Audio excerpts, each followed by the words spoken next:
Yorliq berish marosimi. Yorliqning kimning ismiga yozilganligini ertalabdanoq o'rdada har kim sezib qoldi. Devonda eski odaticha o'z ishini qilib o'ltirg'uvchi Anvarning yoniga dam-badam mirzo va g'ayri saroy xodimlari kelib, ohistagina uni tabrik etib ketar edilar. Anvar tabriklarga iltifotsiz, oddiy vaziyatda xonga eshittirilishi zarur. Atrof hokimlaridan bu kun kelgan noma va arizalarning muhimini ahamiyatsizidan ajratib, hudaychiga topshirish uchun tayyorlar. Ba'zilarini birinchi xonada oldiga davot qalam qo'yib, daftar ustida o'ltirgan mirzo muftiylarga havola qilar edi. Sarmunshiy xonasida Anvardan boshqa yana 2 nomanavis bor edi. Bu ikkisi qog'ozga mixlangandek gap so'zsiz savag'ich qalamni qir-qir qog'oz ustidan yuritib turar edilar. Bu qovoq tumshug'i osilib ketganlarning bittasi shahodat muftiy bo'lib, nomzodi xonga manzur qilinganlardan edi. Ikkinchisi shoir madhiyning sarmunshiy bo'lishini orzu qilgan qalanshoq otliq yana bir peshqadam mirzo edi. Birinchi xonadagi 15 ga yaqin mirzolar ham turlisi turli vaziyatda Sultonali Mirzoga o'xshaganlar yer ostidan yonidag'isiga kulib muomala qilar va ba'zilari shahodat muftiy kabi tunini teskari kiyib olgan ko'rinar edi. Anvar yonidag'alarning bu o'zgarishlaridan siqilgan sumon har bir arizani ko'rib chiqish orasi ularga qarab olar edi. Qarshisidagi ikkisi go'yo mum tishlagan kabi so'zsiz edilar. Bu kundan meni mazoh qilib boshladilar, dedi nihoyat Anvar. Go'yo men sarmunshiy bo'lar emishman. Shahodat muftiy savag'ich qalamini davodga 1-2 tiqib olgach, ko'zi qog'ozda ekan javob berdi. Bo'lsangiz ajab emas. Yo'q, dedi Anvar ariza buklab. Siz qishloqda bo'lganingiz sababdan kelguningizcha ishlar to'xtab qolmasin deb vazifamdan tashqari ishlarga urindim. Ertadan bu vazifani o'zingiz olingiz, taqsir. Men bu mazohlarga chiday olmayman. Shahodat muftiy qarib butun ko'kragini yopgan bahaybat mosh guruch soqolini qalam bilan taradi. Mazoh bo'lmasa kerak, dedi bilintirmaygina entikib. Alhol yoshsiz, muhofazangiz butun, zerikish sizning uchun ayb bo'ladi. Biz endi bu ishni ko'p qilib zerikkanmiz. Albatta, dedi muftining yonidagi qalanshoq mirzo ko'zini qog'ozdan olmagan holda. Mazohlarga quloq solish kerak emas. Anvar tabriklarini bir qadar haqiqatga yaqin ko'rar edi, ammo ularga mazoh deb ta'bir qilishi o'zini ma'lum o'ng'aysizlikdan qutqarish va ularga ham yengillik berish uchun edi. Biroq qalanshoq mirzoning keyingi so'zi yana uni ezib, ochiqdan ochiq bo'lgan bu adovatga qarshi qanday muqobala qilishdan ojiz keldi. Shu holda birinchi xonaning dahlizidan xudoychi ko'rindi va turgan joyidan Anvarni chaqirdi. Mirzo Anvar. Anvar xudoychi uchun ajratgan arizalarni qo'liga olib o'rnidan turdi. Arizalar tayyor.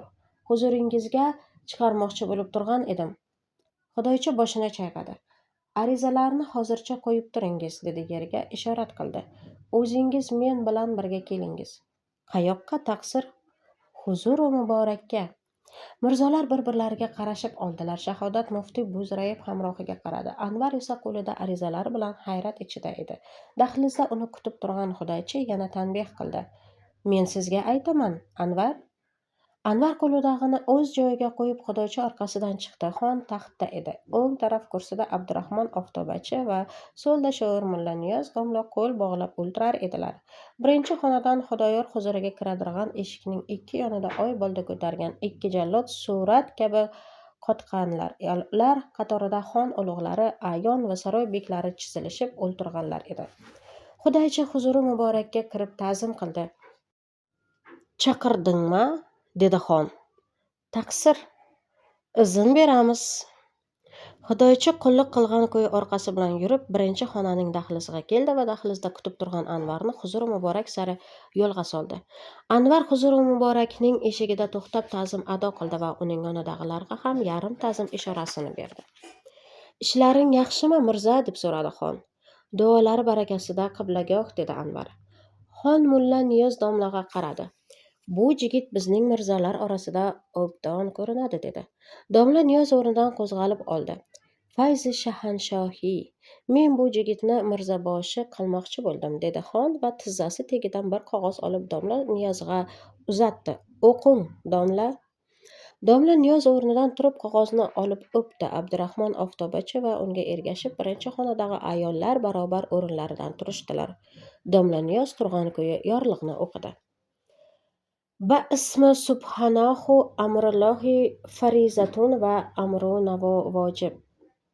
Biz kim Farg'ona mamlakatining Xoqoni Sulton ibn Sulton Ani Said Xudoyorxon so'zimiz julusi solisamizning 3-sanasi mutobiqi 1280 hijriya mohi safarning 25 ushbu yorlig'imizni berdik. Xoqandlik Mulla Mirzo Anvar Hakim mazkur Mulla Mirzo Anvar bin Salimboy Shariy Sharif uzra ustuvor turib, amrimizga inqiyot etib, Devon begi unvon degan sadri munshiylik umuri vazifiylarimizni kamayanbag'i ado qilg'aydi. Adoi hadama asnosi biz amiri vazifa mutlaqal inon durust saltananing haqqi sharisiga xiyonat qilishdan ijtinob adolatimiz oynasini danoat g'uboroti bilan halaldor aylashdan parhez arzidodi fuqaromiz sur'ati ijtimoida ehmol va sustlik ko'rsatmay intishori adolatimiz ko'shishida subhi shom mashg'ul va mabzul diqqat va e'tibori tom qilg'ay deb va yana mazkur ismga yorliq maktub bo'lmish itoatiga afrodi devonxonamiz ma'murlar deb muhri shohonamiz bilan ushbu yorliqni ta'kid va taqrir etdik. Domla Niyoz yorliqni tugatib, qog'ozni manglayiga ko'tardi va ikki qo'llab Xudoyorga uzatdi. Xudoyor yorliqni olib qarshida bosh bukib turgan Anvarga ishora qildi. Anvar yugurib kelib yorliqni olib o'pdi va uni sallasiga sanchib, orqasi bilan yurib ilgarigi o'rniga borib to'xtadi. Domla Niyoz Anvar tarafidan duoga qo'l ochdi. Davlati shahanshohi ro'z-baro'z afzun dushmanani amiral mo'minini sarnigun bashod Alloh taolo soyai zillallahiro as-sari rayatan kam nakunat. Xudovanda bigardoni balaro ziofatha nigahdori tumaro. Bu haqqi har du gisoyu Muhammad zabun gardon zabardaston maro. Duo asnosi ayniqsa birinchi xonadagi ayonning yig'i va riqqat ohanglik omin omin sadolari huzuri muborakni titratdi. Duodan keyin Xudochi ikki to'n keltirib, kimxobni domla Niyozga va qora baxmaldan tikilgan mirzoboshilik xil'atini Anvarga kiydirdi. Kimxobni kiyib olg'ach, Mulla Niyoz saxovatda, xotami to'yidan, adolatda, no'shravona odildan ortiqroq uljanobning haqqiga yana yangi duo va sanolar to'qidi. Go'yo amiral mo'mininni ko'mdi va o'zi ham qaynadi. Bundan so'ng marosimi itmomiga yetib, Anvar sekin-sekin orqasi bilan yurib birinchi xonaga va undagi ayonning tabriklariga ko'milib dahlizga chiqdi. Anvar devonxona sahniga yetganda ichkaridagi kattadan kichik mirzo munshiylar yangi boshliqlarini muborakbod qilg'ali o'rinlaridan qo'zg'aldilar. Hozir ba'zilarining ustiga boyagi onglashilmovchiliklar go'yo bo'lmagandek, hatto mulla Shahodat muftiy ham hech narsani ko'rmagandek o'z umrida birinchi marotaba Anvarning hurmatiga o'rnidan turdi. Muborak, muborak, barakalloh Mirzo Anvar dedi. Ba'zi munshiylardagi yarim soatlik bu o'zgarishdan taajjub qilinmasinkin, buning sababi oddiy va ochiqdir. Sarmunshiy demak, agarchi soqoli ko'ksini tutgan Shahodat muftiy kabilarning bo'lsa ham xo'jasidir. Shu soatdan boshlab ularning taqdiri shu bir kishining qo'lidadir. Anvar samimiy va riyo aralash tabriklardan ancha o'ng'aysizlangan edi. Boshidagi yorliqni qo'liga olib, o'z-o'zidan taajjublangan namo atrofidagi mirzolarga qaradi. Janobning amrlari bilan, dedi Anvar ularga xitoban. Eng og'ir va javobgarlik bir xizmatni o'z ustimga olishga majbur bo'ldim. Bu majburiyatim o'zimga e'timod qilganimdan emas, balki sizningdek otalarim, og'alarimga takyagoh deb ishonganimdandir.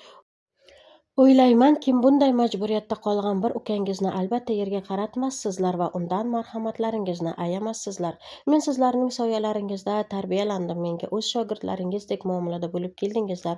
Bu kun men rasman sizlarga boshliq bo'lish majburiyatida qolgan ekanman. Yana hech ahamiyati yo'qdir. Maqsad bundan keyin ham menga kechagi Anvar kabi takallufsiz muomalada bo'lishlaringiz va hurmatlar bilan meni ranjitmasliklaringizdir. Chunki sodda muomala, yaqinlik va mehribonlik belgisidir. Bu kungacha biz sizni marhum mulla Muhammad Rajabbekning shogirdi bo'lganligingiz uchun ehtirom qilmadik, dedi javoban Sultonali Mirzo. Balki sizning iste'dodingizni hurmat qildik. Bundan so'ng ham bosh mirzoligingizni emas, Mirzo Anvarligingizni ehtirom qilarmiz. Mulla Shahodat muftiy yer ostidan Sultonaliga xo'mrayib qaradi va nos otib o'z joyiga borib o'ltirdi. Siz hamisha meni mubolag'angiz bilan uyaltirasiz, Mulla Sultonali aka, dedi Anvar. Agar menga hurmat lozim bo'lsa, mubolag'a bilan emas, yana takror aytaman, bir qarindoshingiz qatorida takallufsiz muomala qilish bilan bo'lsin. Fotihadan so'ng har kim o'z ishiga o'ltirdi. Anvar ham baxmal to'nni yesha boshlagan edi. Yonig'a Sultonali Mirzo keldi. Anvar, siz uyga borsangiz yaxshi edi. Nima uchun? Yorliq olganingizni xabar qilish uchun shaharga hozir jarchi chiqar. Uyingizga sizni muborakbod qilg'ali kishilar kelsa, avvalo mening uyim yo'q. Undan keyin meni muborakbod qiladigan tanishlarim ham yo'q, dedi Anvar qo'l siltab. Bundan xotirjam bo'lingiz. Yoshlik qilasiz, Anvar. Anvar javob berish o'rniga kulimsirab qo'ydi va joyiga o'ltirib arizalar ko'ra boshladi.